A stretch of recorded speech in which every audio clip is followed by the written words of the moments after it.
편안하게 오늘도 사자성어 이야기 들어보세요. 그럼 바로 시작합니다. 동성이속, 동성이속. 긴급 속보입니다. 제 마음에 큰 변화가 생겼어요.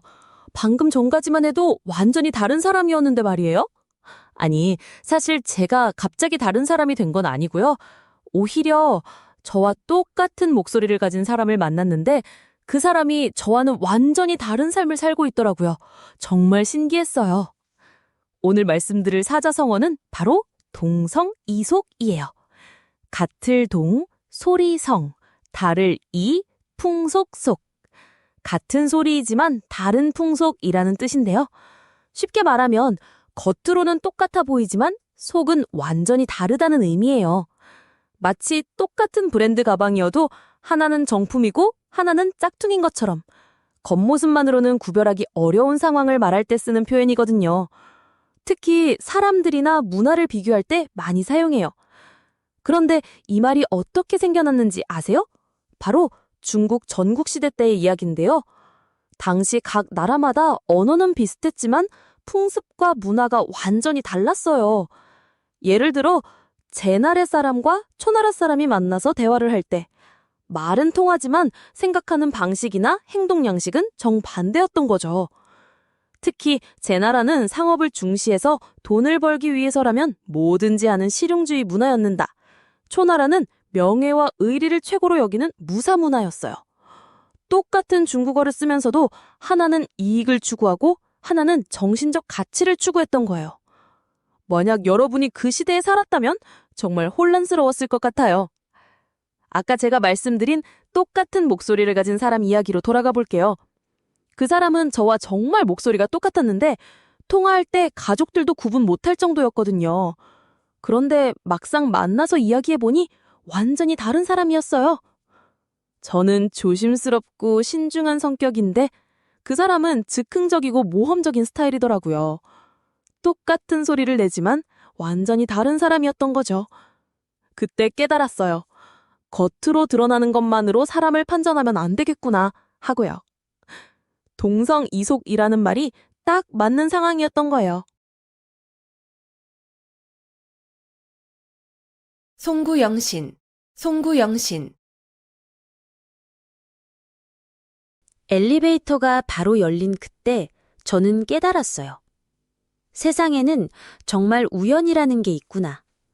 급하게 뛰어가던 제가 버튼을 누르자마자 딱 열리는 엘리베이터를 보면서 말이에요. 그런데 이상하게도 그 순간 문득 든 생각이 있었거든요.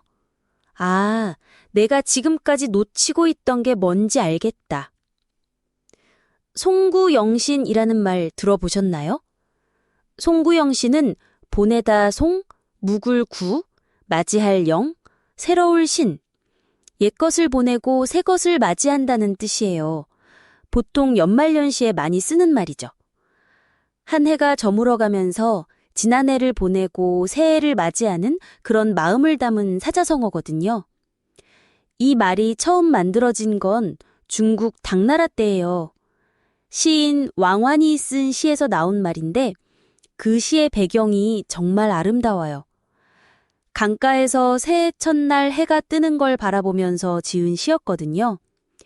밤이 완전히 가기도 전에 새벽이 오고 옛 해가 다 가기도 전에 새해의 기운이 느껴지는 그런 순간을 포착한 거예요. 왕환은 그 순간을 보면서 생각했을 거예요. 아, 세상은 이렇게 끊임없이 변화하는구나. 끝과 시작이 따로 있는 게 아니라 연결되어 있는 거구나. 그때 엘리베이터에서 내리면서 생각한 게 바로 이거였어요. 저는 그동안 뭔가 완전히 끝내고 나서야 새로운 걸 시작할 수 있다고 생각했거든요. 이 일을 완벽하게 마무리해야 다음 일을 할 수 있다고 믿었어요. 근데 그날 깨달았죠. 인생은 엘리베이터처럼 자연스럽게 열리고 닫히는 거구나. 억지로 문을 닫으려고 하거나 열리기를 기다릴 필요가 없는 거구나. 진짜 중요한 건 완벽한 마무리가 아니라 자연스러운 흐름이었어요. 옛 것을 보내면서 동시에 새 것을 맞이하는 것. 그게 바로 송구영신의 진짜 의미였던 거죠.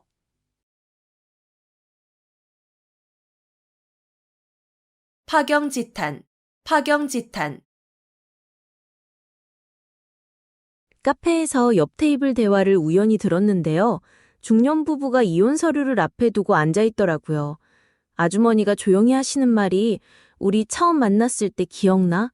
그때는 정말 행복했는데 하면서 눈물을 글썽이시는 거예요. 그 순간 정말 마음이 아프더라고요. 오늘 말씀드릴 사자성어는 바로 파경지판인데요.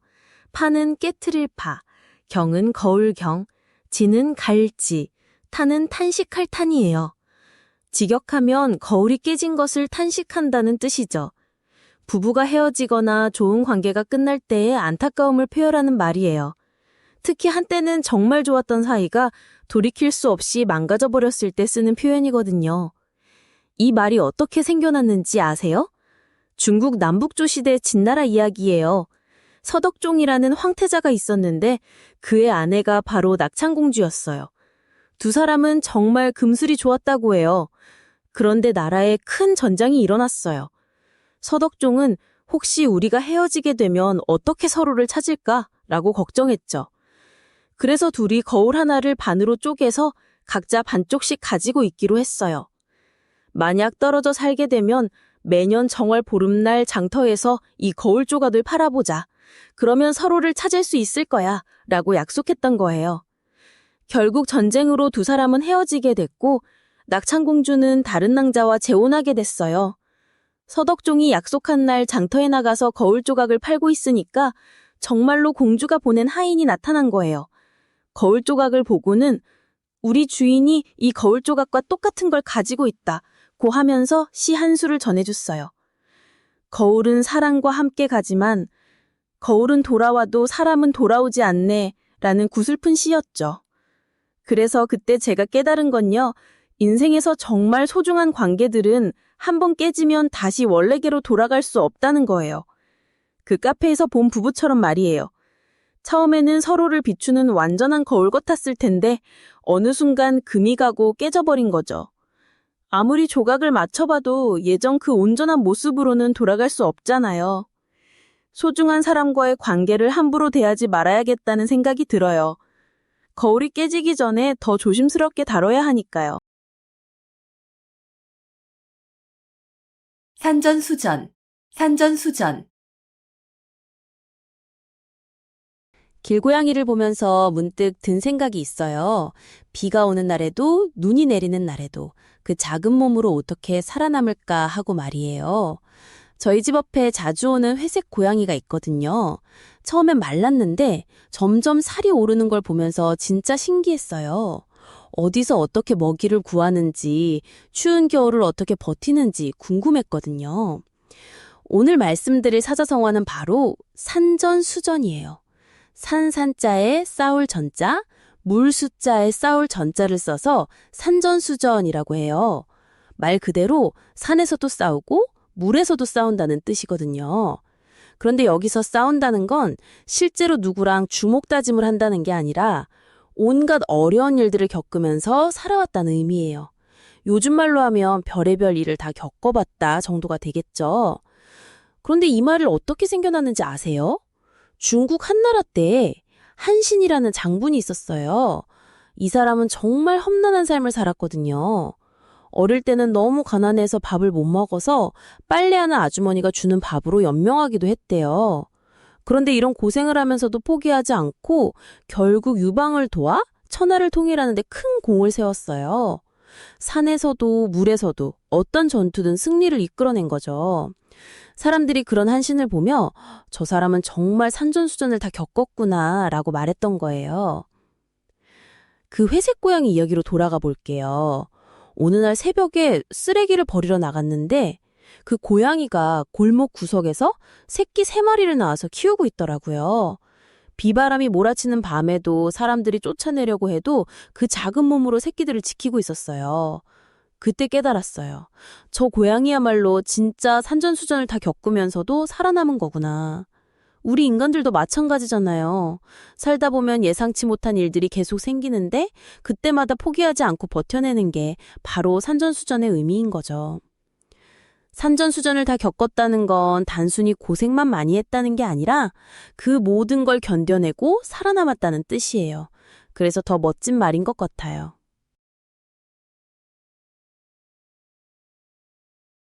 열년불망, 열년불망. 길고양이를 보면서 문득 든 생각이 있어요. 매일 같은 골목을 지나다니는데 어느 날부터인가 새끼 고양이 한 마리가 쓰레기통 옆에 웅크리고 있더라고요.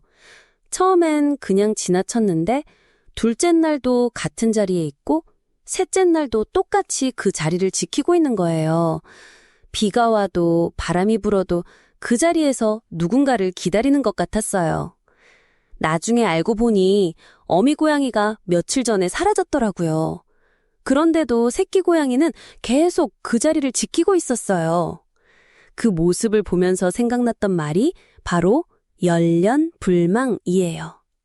열년불망, 연이, 계속 연, 련이, 이어질 련, 불이, 아닐 불, 망이, 잊을 망이에요. 글자 그대로 보면 계속 이어져서 잊지 않는다는 뜻이거든요. 마음에 간직하고 있어서 도저히 잊을 수가 없는 상태를 말하는 거예요. 특히 사랑하는 사람이나 소중한 것을 떠나보낸 후에도 계속해서 그리워하고 생각하는 마음을 표현할 때 쓰는 말이에요. 이 말이 어떻게 생겨났는지 아세요? 중국 당나라 때 이야기인데요. 한 젊은 선비가 있었어요. 이 선비에게는 어릴 때부터 함께 자란 소꿉친구가 있었는데 둘은 서로 깊이 사랑하는 사이였어요. 그런데 여자의 집안에서 갑자기 먼 지방으로 이사를 가게 된 거예요. 그 시대에는 지금처럼 연락할 방법도 없고 만나기도 어려웠잖아요. 이별의 순간 여자는 선비에게 말했어요. 제가 어디에 있든 당신을 열년불망할 거예요. 그 후로 선비도 매일매일 그녀를 그리워하며 열년불망의 마음으로 살았다고 해요. 몇 년이 지나도 그 마음은 변하지 않았고 결국 천리길을 걸어서 그녀를 찾아갔다는 이야기가 전해져요. 그 길고양이 이야기로 다시 돌아가면요. 저도 처음엔 그냥 본능적으로 어미를 기다리는 거겠거니 했는데 1주일, 2주일이 지나도 같은 자리에서 기다리는 모습을 보니까 정말 마음이 아프더라고요. 그래서 결국 그 고양이를 집으로 데려왔어요. 처음엔 경계하고 숨기만 했는데 시간이 지나면서 조금씩 마음을 열더라고요. 그런데 신기한 건 그 고양이가 가끔 창문 앞에 앉아서 멀리 바라보는 거예요. 아마 어미 고양이에 대한 열량불망의 마음이 아직도 남아있는 게 아닐까 싶어요. 소중한 것을 잊지 못하는 마음, 그게 바로 열량불망이에요. 때로는 아픈 기억일 수도 있지만 그만큼 진짜 소중했다는 증거이기도 하거든요. 불생불멸, 불생불멸. 여러분, 제 핸드폰이 말을 한다면 뭐라고 할까요? 아마 이런 말을 하지 않을까 싶어요. 주인님, 저 좀 그만 만지세요. 하루 종일 손가락으로 쿡쿡 찌르시는데 정말 피곤해요. 웃긴 상상이죠? 그런데 핸드폰을 보면서 문득 이런 생각이 들었거든요.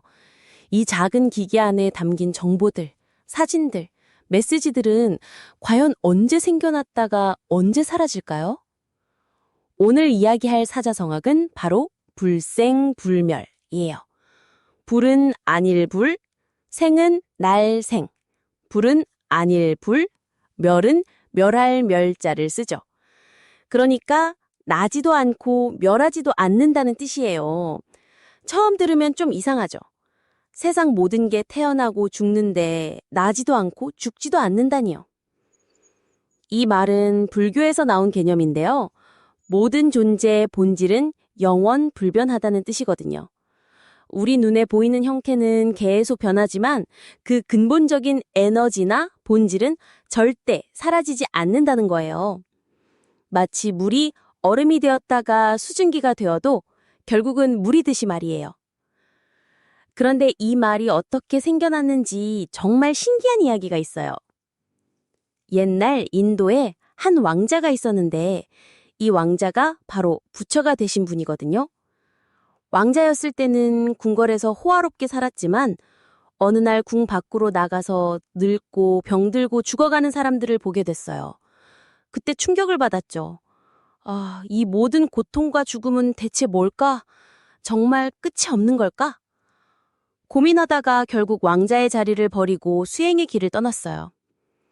몇 년간의 깊은 명상 끝에 깨달은 게 바로 이거였어요. 죽음이라고 생각했던 것도 사실은 다른 형태로의 변화일 뿐이고 우리의 진짜 본질은 절대 없어지지 않는다는 걸 말이에요. 그래서 그때 제가 핸드폰을 보면서 깨달은 건데요. 제 안에 저장된 모든 추억들, 지나간 시간들, 심지어 제 자신도 마찬가지인 거예요.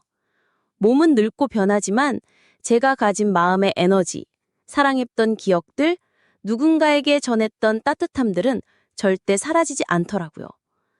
다만 다른 형태로 계속 이어져 나갈 뿐이죠. 결국 우리가 두려워하는 건 변화가 아니라 영원함이었던 거예요. 모든 건 계속 흘러가고 이어지니까요. 동문서답, 동문서답. 버스 정류장에서 할머니 한 분이 저에게 물어보셨어요. 학생, 몇 시에 와요? 그런데 저는 왠지 모르게 네, 저는 대학생이에요. 라고 대답했거든요. 할머니는 당황하신 표정으로 다시 물어보셨죠. 아니, 버스 말이야, 몇 시에 와? 그제서야 저는 깨달았어요. 제가 완전히 엉뚱한 대답을 했다는 걸요. 이런 상황을 딱 표현하는 사자성어가 있어요. 바로 동문서답이라는 말인데요. 동쪽에서 묻는데 서쪽에서 답한다는 뜻이에요. 동은 동쪽 동, 문은 물을 문, 서는 서쪽 서, 답은 답할 답이거든요. 쉽게 말해서 질문과 전혀 다른 대답을 한다는 의미죠. 마치 친구가 오늘 점심 뭐 먹을래? 라고 물었는데 어제 영화 재미있더라 라고 답하는 것처럼요. 그런데 이 말이 어떻게 생겨났는지 정말 재미있어요. 중국 삼국시대에 제갈량이라는 천재 군사가 있었거든요. 어느 날 적군의 사신이 와서 제갈량에게 여러 가지 까다로운 질문을 했어요. 군사 기밀을 알아내려는 속셈이었죠.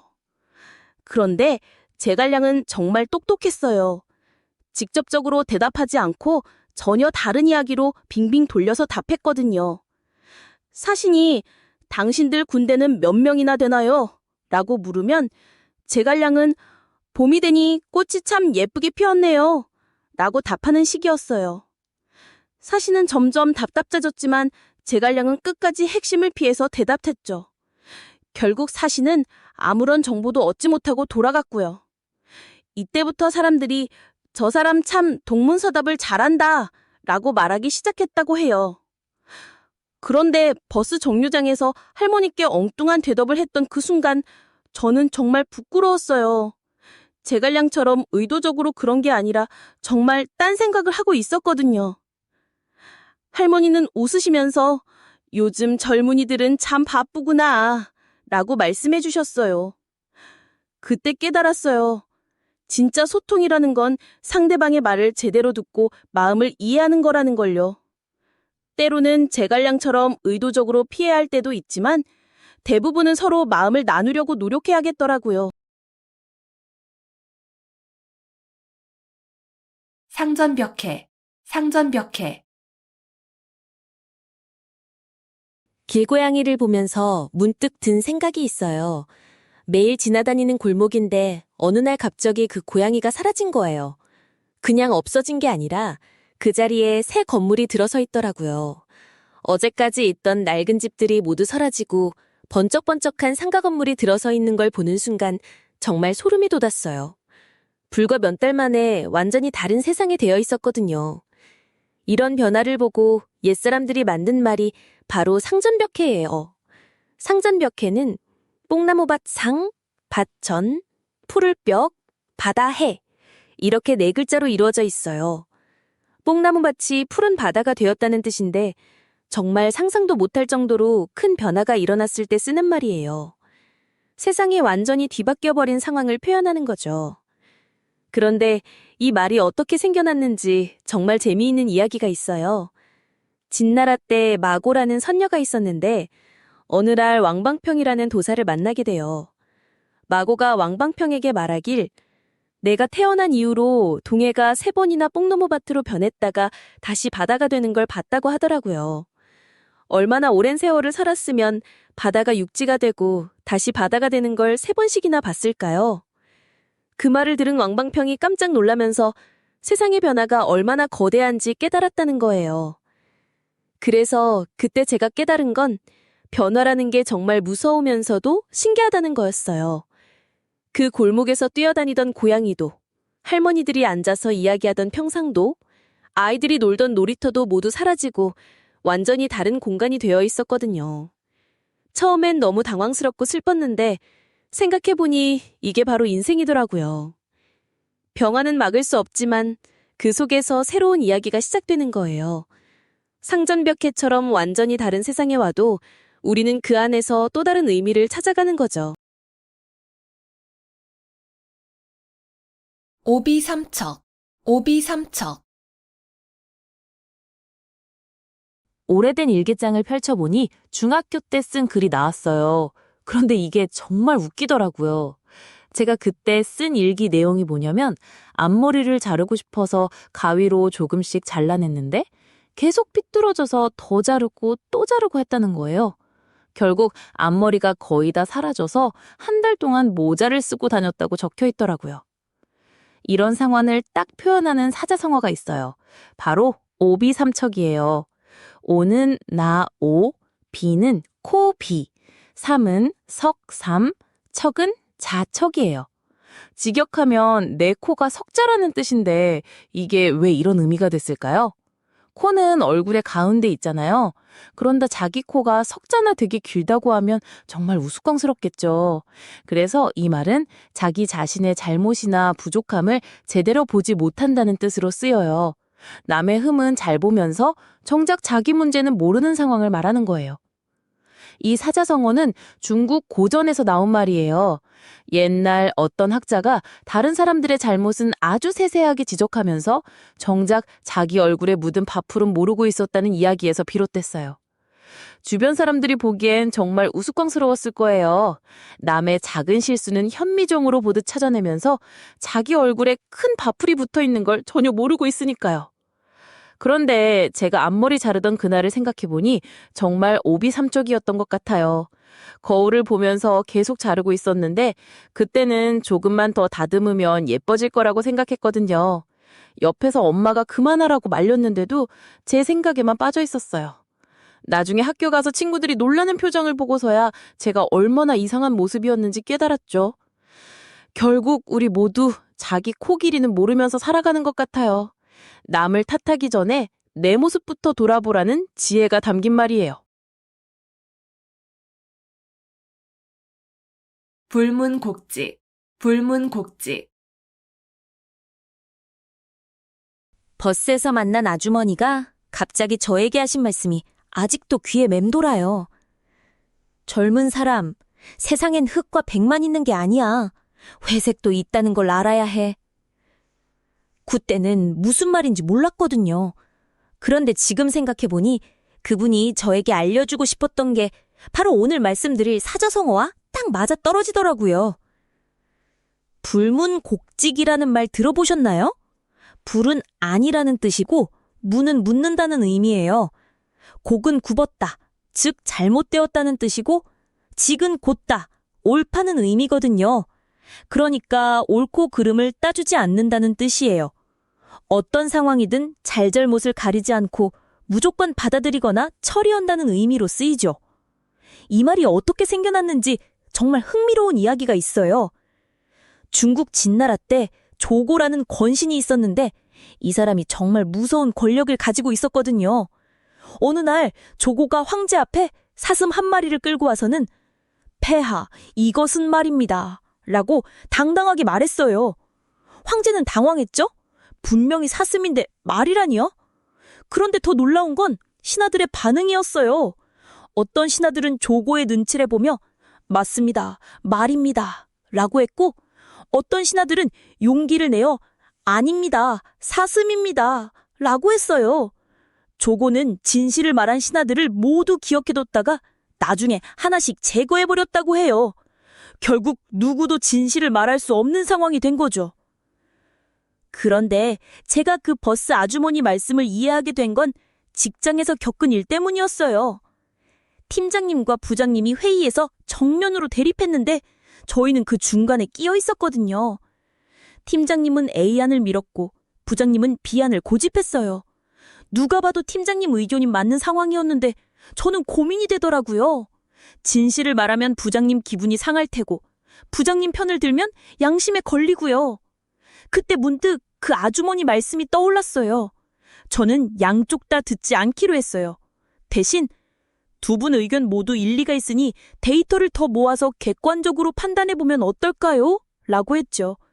그렇게 시간을 벌면서 자연스럽게 상황이 정리되더라고요. 세상에는 정말 선택하기 어려운 순간들이 있어요. 그럴 때는 무작정 판단하려 하지 말고 때로는 한 발짝 뒤로 물러서는 지혜도 필요한 것 같아요. 함흥차사, 함흥차사. 버스 정류장에서 기다리고 있는데 갑자기 옆에 서 계신 할머니가 저를 보더니 한숨을 푹 쉬시는 거예요. 뭔가 말씀하고 싶으신 것 같아서 눈이 마주쳤는데 할머니가 이러시더라고요. 아이고, 우리 막내 아들이 벌써 한 달째 연락이 없어. 함흥차사가 따로 없다니까. 그때 저는 함흥차사가 뭔지도 제대로 몰랐거든요. 함흥차사는 함흥에 보낸 사신이라는 뜻이에요. 함흥은 지금의 함흥시고 차사는 심부름꾼이나 사신을 말해요. 그런데 이 말이 왜 연락이 없는 사람을 가리키는 말이 됐을까요? 이거 정말 재미있는 이야기가 있어요. 조선 태종 때 일이에요. 태종이 함흥에 있는 태조 이성계에게 사신을 보냈거든요. 태조는 아들 방원, 그러니까 태종이 왕위를 빼앗은 것 때문에 화가 나서 함흥에서 칩거하고 계셨어요. 태종 입장에서는 아버지의 마음을 돌리고 싶었겠죠. 그래서 사신을 보내고 또 보내고 했는데 문제는 이 사신들이 함흥에 가서는 영영 돌아오지 않는 거예요. 왜 그랬을까요? 태조가 워낙 화가 나서 사신들을 모두 죽여버렸다는 설도 있고 사신들이 무서워서 도망갔다는 설도 있어요. 어떤 기록에는 태조가 사신들을 극진히 대접해서 아예 함흥에 눌러앉게 했다는 이야기도 있고요. 진짜 이유가 뭐든 간에 보낸 사신들이 하나같이 소식이 끊어진 거죠. 그래서 그때 제가 그 버스 정류장 할머니한테 물어봤어요. 아들분이 왜 연락을 안 하시는 것 같으세요? 할머니가 쓴웃음을 지으시면서 하시는 말씀이 아마 바쁘겠지. 그런데 한 번이라도 안부 인사는 할 수 있는 거 아니겠어? 그 순간 저도 깨달았어요. 제가 엄마한테 언제 마지막으로 안부 전화를 드렸나 싶더라고요. 연락 한 번 하는 게 그렇게 어려운 일은 아닌데 가까운 사람일수록 당연하게 생각하고 미루게 되는 것 같아요. 함흥차사가 되지 않으려면 가끔은 먼저 안부를 물어보는 게 필요하겠더라고요. 호시탐탐, 호시탐탐.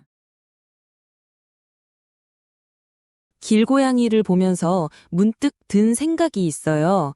제가 매일 지나다니는 골목에 한 마리가 살고 있거든요.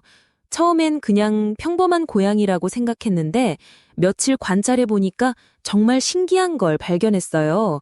이 고양이가 쓰레기통 근처에서 항상 똑같은 자세로 앉아 있더라고요. 그냥 멍하니 있는 게 아니라 눈빛이 완전 다르더라고요. 마치 뭔가를 노리고 있는 것처럼 말이에요. 오늘 여러분께 소개해드릴 사자성어는 바로 그 고양이의 눈빛과 딱 맞아떨어지는 말이에요. 호시탐탐이라는 말인데요. 범호에 볼시, 노릴탐에 또 노릴탐자를 써요. 말 그대로 호랑이가 먹잇감을 노려보듯이 기회를 엿보며 기다린다는 뜻이에요. 그런데 단순히 기다리는 게 아니라 아주 집요하게 끈질기게 노리고 있는 상황을 말하는 거거든요. 이 말이 어떻게 생겨났는지 정말 재미있는 이야기가 있어요. 중국 한나라 때 일인데 당시 황제였던 무제가 흉노적과의 전쟁을 벌이고 있었어요. 그런데 한 장군이 황제에게 올린 전략 보고서에서 이런 표현을 썼다고 해요. 적군이 우리를 호시탐탐 노리고 있으니 방심해서는 안 됩니다. 라고 말이에요. 그런데 여기서 정말 소름 돋는 건 실제로 흉노적의 전투 방식이 딱 호랑이 사냥과 같았다는 거예요. 그들은 바로 공격하지 않고 상대방의 빈틈을 찾을 때까지 계속 주변을 맴돌면서 기다렸어요. 마치 호랑이가 사냥감 주위를 돌면서 가장 완벽한 순간을 기다리는 것처럼요. 한 번 기회를 잡으면 절대 놓치지 않는 그런 치밀함이 있었던 거죠. 아까 제가 본 그 길고양이 이야기로 다시 돌아가 볼게요. 며칠을 관찰해 보니까 그 고양이가 노리고 있던 건 바로 편의점에서 나오는 사람들이었어요. 누군가 김밥이나 빵을 들고 나오기만 하면 슬금슬금 다가가서 애처로운 눈빛으로 쳐다보더라고요. 그런데 정말 신기한 건 그 고양이가 사람을 선별하는 거예요. 바쁘게 지나가는 사람은 아예 무시하고 여유 있어 보이거나 동물을 좋아할 것 같은 사람만 골라서 접근하는 거죠. 그때 깨달았어요. 이게 바로 호시탐탐이구나. 그 고양이는 단순히 배가 고파서 아무나 졸졸 따라다니는 게 아니라 가장 성공 확률이 높은 타겟을 찾아서 완벽한 타이밍을 기다리고 있었던 거예요. 결국 그 전략이 통했는지 할머니 한 분이 참치캔을 사서 주시더라고요.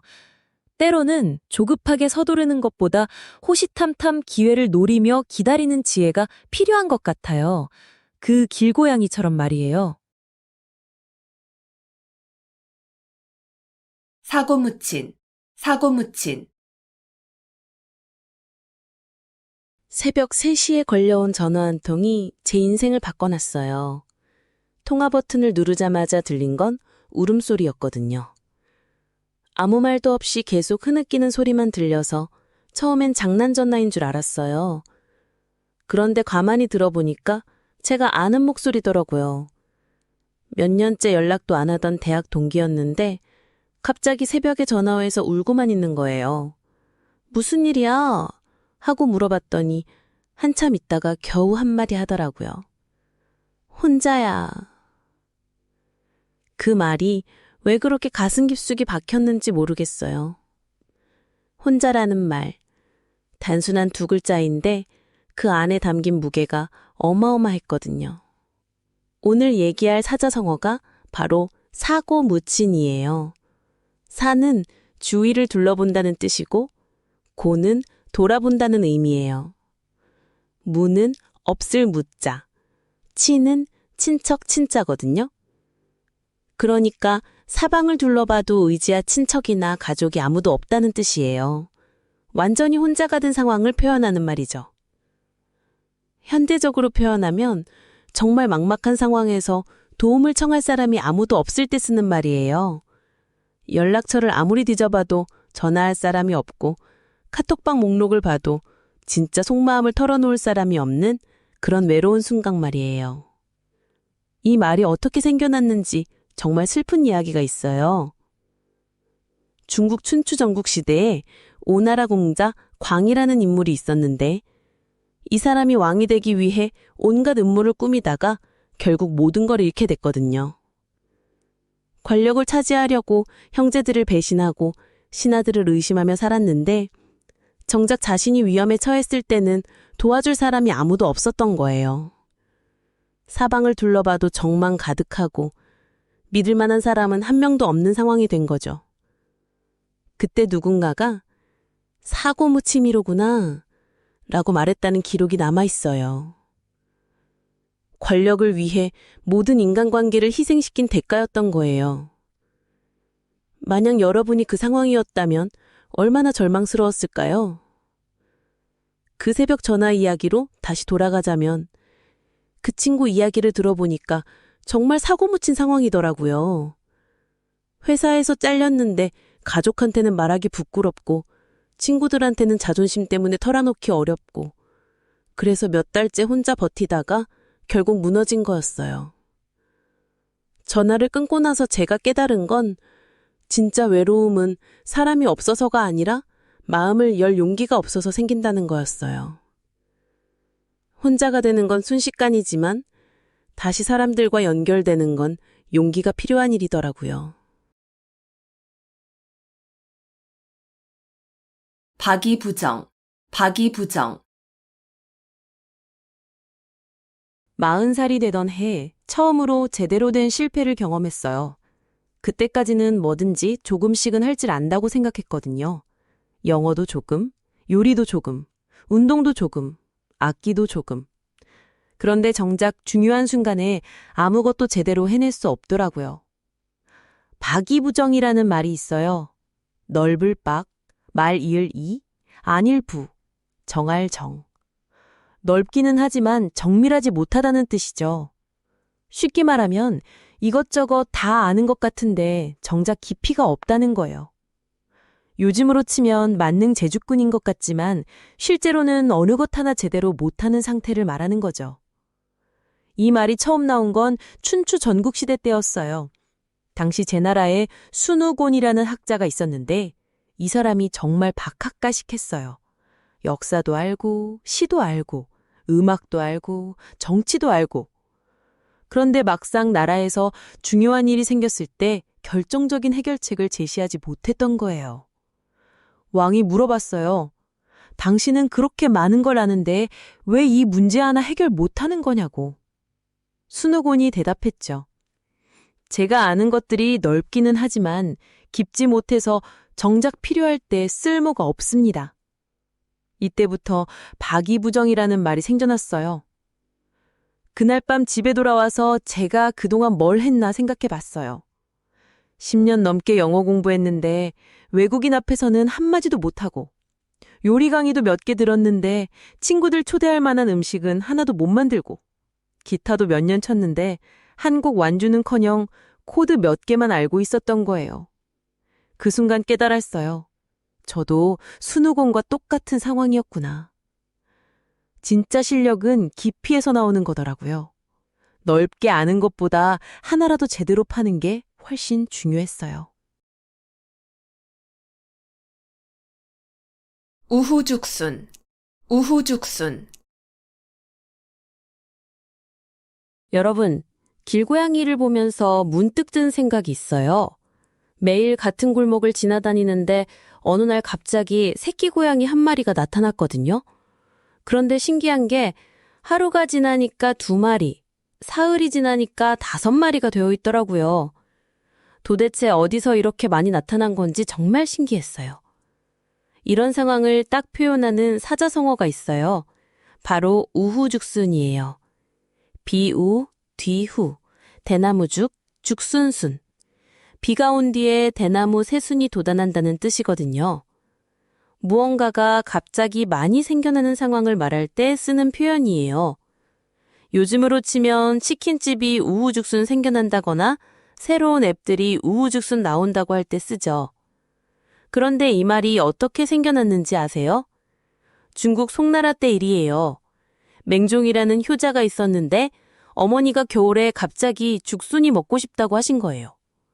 겨울에 죽순이라니 말도 안 되는 일이잖아요. 하지만 맹종은 대나무 숲으로 달려가서 울면서 하늘에 기도했어요. 그런데 정말 신기한 일이 일어났어요. 갑자기 따뜻한 비가 내리더니 온 숲에 죽순이 쑥쑥 올라오기 시작한 거예요. 마치 마법같이 순식간에 대나무 새순들이 가득 돋아났죠. 사람들은 이 광경을 보고 깜짝 놀랐어요. 하룻밤 사이에 이렇게 많은 죽순이 나타날 수 있다니요. 그래서 그때 제가 깨달은 건 좋은 일들도 이렇게 갑자기 몰려올 수 있다는 거였어요. 그 골목의 새끼 고양이들처럼 말이에요. 처음엔 한 마리였는데 엄마 고양이가 안전한 곳이라고 판단하니까 다른 새끼들도 하나둘씩 나타난 거더라고요. 때로는 기다림의 시간이 필요하지만 조건이 맞으면 모든 게 한꺼번에 풀리는 순간이 온다는 걸 그때 느꼈어요. 우후죽순. 비 온 뒤 죽순이 돋듯이 좋은 기회들도 때가 되면 한꺼번에 찾아온답니다. 방향무인, 방향무인. 엘리베이터가 바로 열린 그때였어요. 20층 건물에서 1층으로 내려가는데 중간에 아무도 타지 않아서 혼자만의 공간이 된 거예요. 그런데 갑자기 15층에서 한 남자분이 타시더라고요. 정장을 말끔하게 차려입고 뭔가 중요한 사람처럼 보이는 분이었어요. 그런데 이분이 전화를 받으시더니 목소리가 점점 커지기 시작하는 거예요. 야, 그게 말이 되냐? 내가 언제부터 그런 허작한 일을 했다고? 엘리베이터 안에 저도 있는데 완전히 없는 사람 취급하시면서 계속 큰 소리로 화를 내시는 거예요. 저는 그냥 바닥만 바라보면서 1층이 빨리 왔으면 좋겠다고 생각했었거든요. 그때 저한테 딱 떠오른 말이 방향무인지였어요. 방은 곁이라는 뜻이고 약은 마치 같다는 뜻이에요. 무인은 사람이 없다는 말이죠. 그러니까 곁에 사람이 있는데도 마치 아무도 없는 것처럼 행동한다는 뜻이에요. 다른 사람을 전혀 의식하지 않고 제멋대로 굴거나 남의 눈치를 보지 않고 거만하게 행동하는 걸 말하는 거죠. 이 말이 어떻게 생겨났는지 정말 재미있는 이야기가 있어요. 중국 전국시대에 맹상군이 하는 사람이 있었어요. 이 사람은 문객이라고 해서 자기 집에 수많은 사람들을 먹여 살리는 거대한 저택의 주인이었거든요. 그런데 어느 날 맹상군이 위나라의 사신으로 갔을 때 일이에요. 위나라 임금 앞에서 국가 간의 중요한 회담을 하고 있는데 맹상군의 수행원 중 하나가 갑자기 일어나서 춤을 추기 시작한 거예요. 그것도 아주 우스꽝스러운 춤을요. 모든 신하들이 다 보고 있고 임금도 보고 있는데 말이에요. 위나라 사람들은 모두 기가 막혀서 할 말을 잃었죠. 그 수행원은 마치 자기 집 안방에서 혼자 있는 것처럼 아무렇지도 않게 춤을 추고 노래까지 불렀대요. 위나라 임금이 맹상군에게 저 사람이 도대체 뭐 하는 거요? 라고 물었을 때 맹상군은 태연하게 아, 쟤는 원래 그래요. 방향무인이거든요. 라고 대답했다는 거예요. 제가 그 엘리베이터에서 만난 분도 정확히 그런 상태였던 것 같아요. 저라는 사람이 바로 옆에 있는데도 완전히 없는 사람 취급하면서 자기 할 말 다 하시더라고요. 그때 저는 정말 민망했지만 한편으로는 어떻게 저렇게 당당할 수 있을까 싶기도 했어요. 1층에 도착해서 엘리베이터 문이 열렸을 때 그분은 여전히 전화하시면서 나가시더라고요. 그 순간 깨달았어요. 방향무인도 때로는 필요할 수 있겠다는 생각이 들었거든요. 물론 남에게 피해를 주면서까진 안 되겠지만 때로는 남의 시선에 너무 신경 쓰지 않고 당당하게 내 길을 가는 것도 필요하구나 싶었어요. 그래서 지금도 가끔 혼자 엘리베이터를 탈 때면 그때의 일이 생각나요. 적당한 방향무인, 나쁘지 않다는 생각으로 해요. 오상고절, 오상고절. 길고양이를 보면서 문득 든 생각이에요. 매일 출근길에 만나는 그 회색 고양이 있잖아요. 추운 겨울날에도 비가 와도 눈이 와도 항상 같은 자리에 앉아 있더라고요.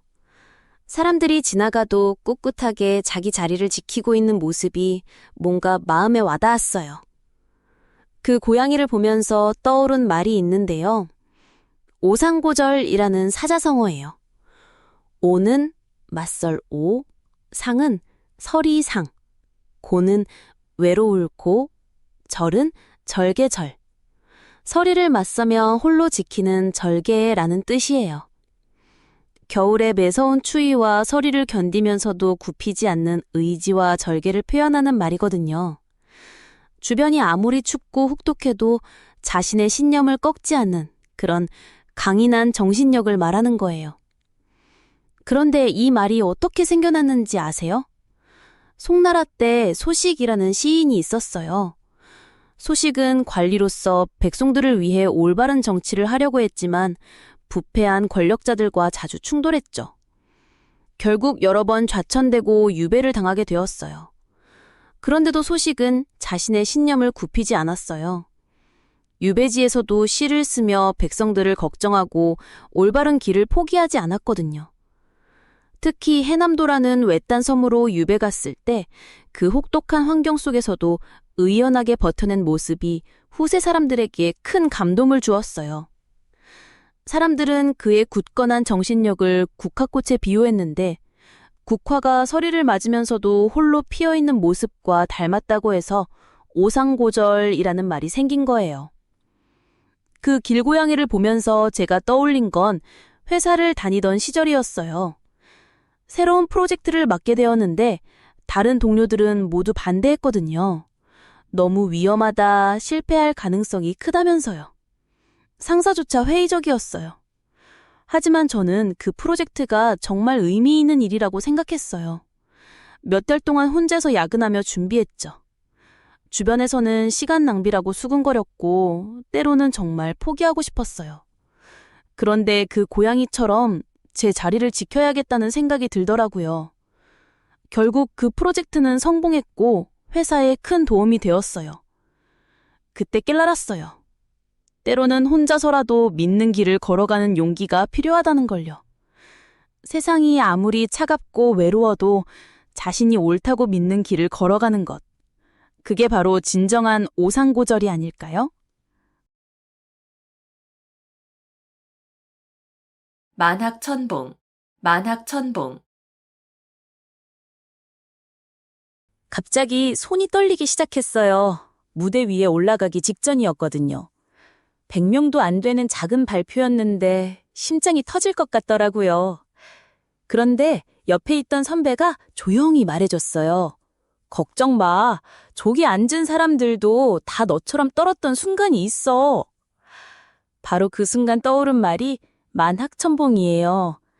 만은 일만만, 학은 골짜기 학, 천은 일천천, 봉은 봉우리 봉이거든요.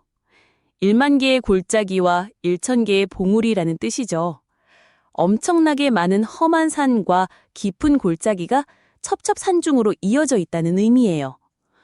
근데 이게 단순히 산 풍경을 말하는 게 아니라 극복해야 할 어려움이 끝없이 많다는 뜻으로 쓰이거든요. 그런데 이 말이 어떻게 생겨났는지 아세요?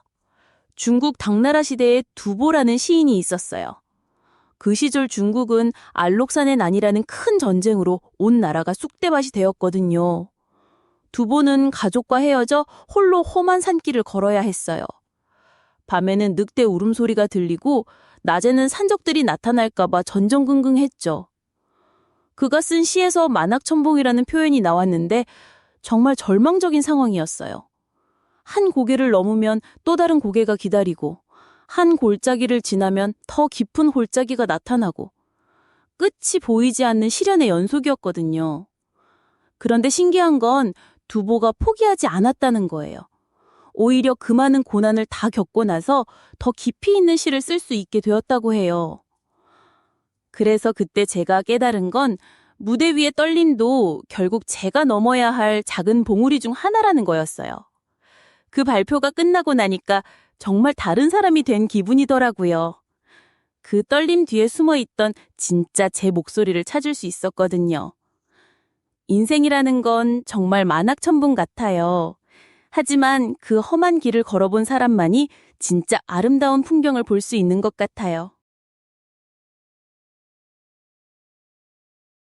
자가당착, 자가당착. 버스기사님이 뜬금없이 하신 말씀이 아직도 귀에 맴돌아요. 지난주 새벽 첫 차를 타고 가는데 갑자기 마이크를 켜시더니 이렇게 말씀하시는 거예요. 승객 여러분, 저는 평생 안전운전을 해왔습니다. 그런데 오늘 아침에 제가 신호 위반을 했네요. 순간 버스 안이 조용해졌거든요. 그러고는 다시 마이크를 켜시더니 그런데 여러분, 신호 위반을 했지만 안전하게 했으니까 괜찮죠? 하시는 거예요. 저는 그 순간 뭔가 이상하다는 생각이 들었어요. 자가당착. 자는 자기자, 가는 집가, 당은 부딪힐 당, 착은 붙을 착이에요. 자기 집에서 부딪혀서 붙어 있다는 뜻인데 여기서 집은 자신의 마음이나 생각을 의미해요. 쉽게 말하면 자기가 한 말이나 행동이 앞뒤가 안 맞아서 자기 자신과 충돌하는 상황을 말하는 거예요. 마치 오른손으로 왼손을 때리는 것처럼 말이에요. 그런데 이 말이 어떻게 생겨났는지 아세요? 중국 한나라 때의 이야기예요. 어느 마을에 창과 방패를 파는 상인이 있었어요. 이 상인이 시장에서 큰 소리로 외치는 거예요. 이 창을 보세요. 세상 어떤 방패든 뚫을 수 있는 최고의 창입니다. 사람들이 모여들자 이번엔 방패를 들고 또 외쳤어요. 이 방패를 보세요. 세상 어떤 창도 뚫을 수 없는 최강의 방패예요. 그때 한 사람이 물었어요. 그럼 당신의 창으로 당신의 방패를 찌르면 어떻게 돼요? 상인은 할 말을 잃었죠. 어떤 방패든 뚫는 창과 어떤 창도 막는 방패. 이 둘이 만나면 도대체 어떻게 될까요? 상인은 자기가 한 말 때문에 자기 자신이 곤란해진 거예요. 사람들은 이 모습을 보고 크게 웃었다고 해요.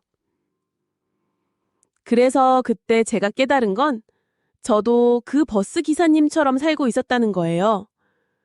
평소에 친구들한테 일관성 있게 살아야 한다고 잔소리를 하면서 정작 저는 어제 말과 오늘 말이 다르고 상황에 따라 제 기준을 바꾸고 있었거든요. 남들한테는 정직하라고 하면서 저는 작은 거짓말들을 습관처럼 하고 있었고요. 그 순간 버스 안에서 저 자신이 너무 부끄러웠어요. 결국 가장 어려운 상대는 다른 사람이 아니라 나 자신이더라고요.